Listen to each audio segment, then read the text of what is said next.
కొండరాజు గారు అభ్యంతరాలు కామన్గా ఉంటాయంటున్నారు. కొన్ని సీట్లలో ఎప్పుడు కూడా వైఎస్ఆర్ కాంగ్రెస్ పార్టీని ఏ పార్టీని అభ్యర్థులు ప్రకటించినప్పుడు కొంచెం ఈ గందరగోళాలు ఉంటాయి.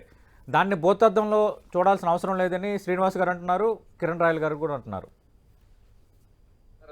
ముందుగా సతీష్ గారు, మీకు పాల్గొన్న ప్యానలిస్టులకి, 10 టీవీ న్యూస్ ఛానల్ వీక్షకులందరికీ కూడా నా హృదయపూర్వక నమస్కారాలు. శుభోదయం అందరికీ కూడా. గుడ్ మార్నింగ్ అండి. రాజకీయాల్లో టికెట్లు ఇచ్చినప్పుడు కొంత అనిశ్చిత రావటం అనేటువంటిది అది సహజం. ఏ రాజకీయ పార్టీలైనా ఉంటుంది.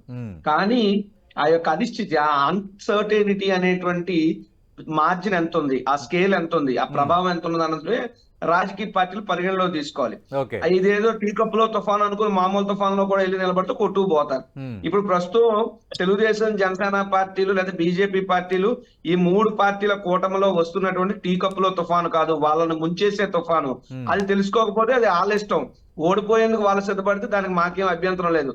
మేము టార్గెట్ 175 గా పెట్టుకుని మేము ముందుకు వెళ్తున్నాం. మీకు గమనించండి, ఒక అనాలిసిస్ గా మనం మాట్లాడుకుంటే, ఇప్పుడు మీరు కొన్ని పేర్లు చెప్పారు జనసేనలో ఉదాహరణకి. అలాగే విశాఖపట్నం భీమిల్లో పంచకర్ల సందీప్ అని చొక్కాలు చించుకుని కూడా రోడ్ల మీద దొల్లేసి కష్టపడ్డాడు జనసేన కోసం.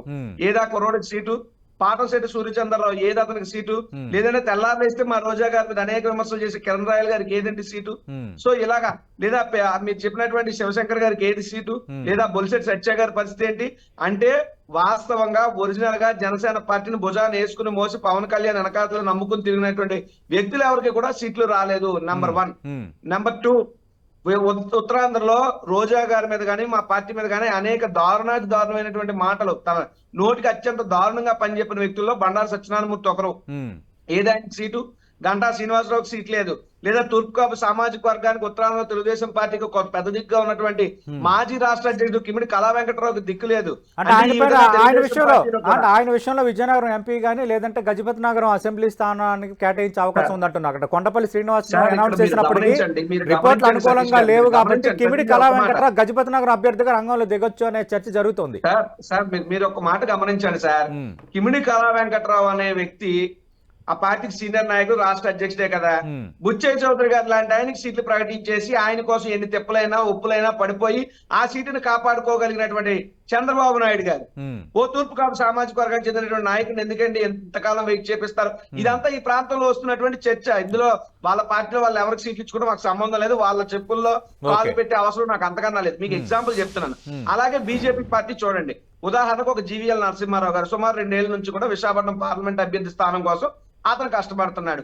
అలాగే ఒక విష్ణువర్ధన్ రెడ్డి గారు, లేదా ఇలాగ ఆ పార్టీలో కూడా ఒరిజినల్, అంటే ఇక్కడ ఒరిజినల్ బీజేపీ వాళ్ళు ఎవరికి అవకాశాలు రాలా, కేవలం ఇంపోర్టెడ్ క్యాండిడేట్స్ కే వచ్చింది. ఎవరండి? సీఎం రమేష్. సీఎం రమేష్ కి అనకాపల్లికి ఏంటంటే సంబంధం? ఎక్కడ కడప, ఎక్కడ ఉంటారంతా, ఏం మేము అంత చేతగా నొలవా నాకు అర్థం కాదు. మళ్ళీ అది చాలదేనట్టు ఆ రఘురామకృష్ణరాజు గారు ట్రిపుల్ ఆర్ అని అన్నారు. ఆయన రఘు రామకృష్ణరాజు అనుకునే ట్రిపుల్ ఆర్ కొత్త అర్థం చెప్పాడు చంద్రబాబు నాయుడు గారు. ఏంటంటే రఘురామకృష్ణరాజు ట్రిపుల్ ఆర్ అంటే టికెట్ రాదు, రాబోదు, రానివ్వరు. ఇది చంద్రబాబు నాయుడు గారి వ్యూహం. ఆ రఘురామకృష్ణరాజు నరసాపురంలో చెల్లని రూపాయలు తీసుకొచ్చి మా విజయనగరం ఎంపీగా కూడా పెడతాం అనేటువంటి ఆలోచన చేస్తున్నారంటే, మా ప్రాంతం, మా ఉత్తరాంధ్రలో మాకు రాజకీయం చేత కదా, మాకు బతకడం చేత కదా, తిండి తినడం చేత కదా, ఏంటి మా ఉత్తరాంధ్ర మీద పరాయి ప్రాంతం వాళ్ళు పెత్తనం నేను అడుగుతున్నా. సో వాళ్ళు ఇచ్చి ఇది నా వర్షన్ కాదు, ఇది పబ్లిక్ వర్షన్. ఇప్పుడు మీరు అన్నారు రాజీవ్ గారు 2014 లోక్సభ ఎన్నికల్లో అప్పటి మీ పార్టీ గౌరవ అధ్యక్షులు వైఎస్ విజయం కూడా విశాఖపట్నం నుంచి పోటీ చేశారు కదా. నేను ఇక్కడ మీరు గమనించండి, అలా చరిత్రను చెప్పుకోవటం మొదలు పెడితే విశాఖపట్నం రాజకీయ చరిత్రలో సుమారు 40 సంవత్సరాల పైమాట అయ్యింది. స్థానికుడికి ఒక బీసీకి ఎంపీ సీట్ ఏ పార్టీ అయినా కేటాయించి సుమారు 40 ఏళ్ళు అయింది. What a fate of Visakhapatnam, మా దౌర్భాగ్యం. బట్ ఈ రోజు మా తలరాతలు మారాయి. బొత్స ఝాన్సీ గారు ఒక బీసీ, ఒక మహిళ, 2 పర్యాయాలు ఎంపీ చేసి జిల్లా పరిషత్ చైర్మన్ గా విజయనగరం చేసి ఉత్తరాంధ్ర ప్రాంత వాసికి విశాఖపట్నం ఆడపడుచు వైజాగ్ గాజువాక్ లో పుట్టింది ఆవిడకి ఈ రోజు జగన్మోహన్ రెడ్డి గారు ఎంపీ సీట్ ఇచ్చారండి. చెప్తున్నాం కదా, మార్పు తీసుకొచ్చాడు మా నాయకుడు. మీకు దమ్ముంటే చేయండి అలాగా. ఏ విశాఖపట్నంలో ఒక బీసీ నాయకుడు లేడా? జనసేన, టీడీపీ, బీజేపీ ఉమ్మడి కూటమికి పెట్టడానికి ఎంపీ అభ్యర్థిగా ఒక అమ్మవారు, ఒక పెద్ద సామాజిక వర్గం వారు, ఇతర ప్రాంతాల నుండి వలస వచ్చినటువంటి భర్త లాంటి వ్యక్తి మీరు సీట్ ఇచ్చుకుంటారా? అది మీకు మాకు ఉన్నటువంటి తేడా. నేను కాదంటలా, చరిత్ర ఉంది. ప్రతి రాజకీయ పార్టీ కూడా విశాఖపట్నం నేను ఎగ్జాంపుల్ గా చెప్పా. 40 years సార్ విశాఖపట్నం చరిత్ర. పురంధరేశ్వరి గారు ఎవరు ఏ సామాజిక వర్గం, Okay. నేదురుమల్లి జనార్దన్ రెడ్డి గారు ఎవరు ఏ సామాజిక వర్గం, సుబ్బరామరెడ్డి గారు ఎవరు ఏ సామాజిక వర్గం, జేడి లక్ష్మీనారాయణ ఎవరు ఏ సామాజిక వర్గం, ఇలా చెప్పుకుంటూ పోతే ఏంటంటే విశాఖపట్నం మీద ఈ పరాయి ప్రాంతం వాళ్ళ పెత్తనాలు నాకు అర్థం కాదు. Okay. మేమే అంత చేతావాత కాక ఉన్నామా? ఓకే, సరే, ఈ రోజు మా నాయకులు మా స్థానికులకు ఇచ్చారు అవకాశం. Okay, okay. బంపర్ మెజార్టీతో బొత్స ఝాన్సీ గారిని మేము ఎంపీగా గెలిపించుకుని చూపిస్తాం. ఓకే. శ్రీనివాస్ చౌదరి గారు, సో ఇది ఏ శ్రీనివాస్ చౌదరి గారు, రాజకీయ పార్టీ అయినా ఉండొచ్చు సార్, ఏ రాజకీయ పార్టీ అయినా ఉండొచ్చు. అంటే రాజకీయ కానీ పార్టీలు అనిశ్చితి కామన్ అని అంటున్నారు రాజీవ్ గారు. కానీ గెలిచే పార్టీ కాబట్టి వాతావరణం అలా వచ్చింది కాబట్టి మాకు కూడా కొన్ని అసెంబ్లీ స్థానాల విషయంలో మళ్ళీ ఇప్పుడు కాంపిటీషన్ పెరగడం, కొంచెం గందరగోళాలు ఉండటం జరుగుతోంది. దీన్ని ఒక పాజిటివ్ సైన్ గా మేము చూస్తున్నాం అంటున్నారు. అలాగే రఘురామకృష్ణరాజు విషయంలో కూడా శ్రీనివాస్ చౌదరి గారు క్లారిటీ ఇచ్చారు. సార్ ఇక్కడ మనం ఒకటి గమనించాలి, మీరు సీనియర్ జర్నలిస్ట్, మనందరం రాజకీయాలు సుదీర్ఘంగానే చూసిన వ్యక్తులు.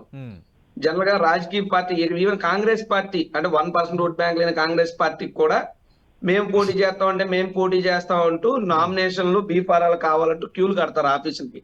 ఈవెన్ కేఏ పాల్ గారి పార్టీకి కూడా ఉంటాయి. ఇది ఎలా ఉందంటే టికెట్లు ఎక్కువ మంది అడిగితే మేము అధికారంలోకి వచ్చేస్తాం అన్నటువంటి ఊహాజనతంలో వాళ్ళు ఉంటే వాళ్ళ ఇష్టం సార్. ఒకటి, నామినేషన్ వేసినంత మాత్రాన గెలిచినట్టు కాదు, డిపాజిట్లు వచ్చినంత మాత్రాన ప్రభుత్వాన్ని ఏర్పాటు చేసినట్టు కాదు. ఈ యొక్క వ్యత్యాసం తెలుసుకుని వాస్తవాలు ఎరిగి రాజకీయాలు చేసుకోవటం ఏ రాజకీయ పార్టీకైనా మంచిది అన్నటువంటిది నా ఉద్దేశం. రెండోది, నా అనాలిసిస్ ప్రకారం, if I am not wrong, మీరు తర్వాత భవిష్యత్తులో మళ్ళీ మనం చర్చలు పెట్టుకుందాం, దీని మీద ఖచ్చితంగా వస్తాయి. ఇప్పుడు వీళ్ళు పెట్టుకున్నటువంటి పొత్తులు గెలుపు కోసం కాదు.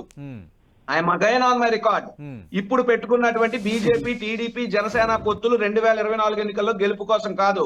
మా చేతుల్లో ఘోరంగా ఓడిపోయిన తర్వాత చంద్రబాబు నాయుడు గారు అవినీతి కేసుల్లో మళ్ళీ సిబిఐకో ఈడీకో జైలుకి వెళ్తే ఐటీకో రక్షించుకోవడానికి బీజేపీ పంచన వీళ్ళు చేరారు.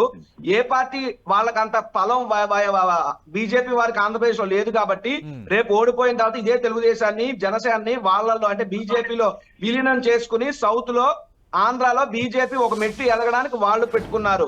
వీళ్ళ పొత్తులు after election and after the defeat in election కోసం తప్పితే ఎలక్షన్ కోసమో ఎలక్షన్ లో గెలవడానికి కోసమో కాదు.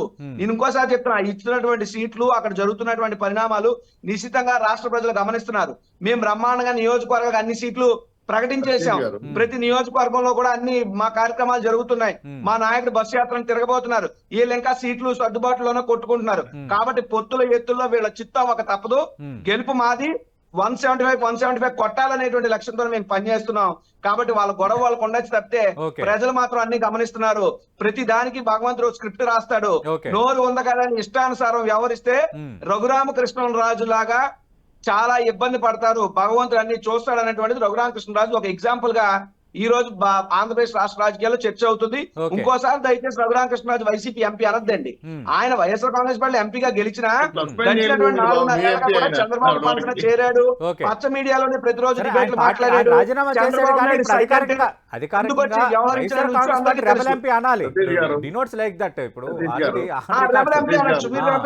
దానికి అభ్యంతరం లేదు. వైఎస్ఆర్సీపీ రెబల్ ఎంపీ అనండి, అంతే తప్ప సీట్ ఎందుకు వైఎస్ఆర్ కాంగ్రెస్ పార్టీ అడగాలంటే అది తప్పు అవుతుంది. ఇప్పుడు మా పార్టీ సిద్ధం మీటింగ్ లకు వచ్చాడా, మీ పార్టీ జనగలం మీటింగ్ వచ్చాడా రఘురామకృష్ణరాజు? ఏ పార్టీ రఘురామకృష్ణరాజు మీకు తెలీదా? సో శ్రీనివాస్ గారు లాంటి వ్యక్తి కూడా ఇంకా వైసీపీ ఎంపీ అని మా మీద బురద జల్లే ప్రయత్నం తప్పది. Is no way connected with YSR Congress party. Srinivas గారు ఒక్క నిమిషం.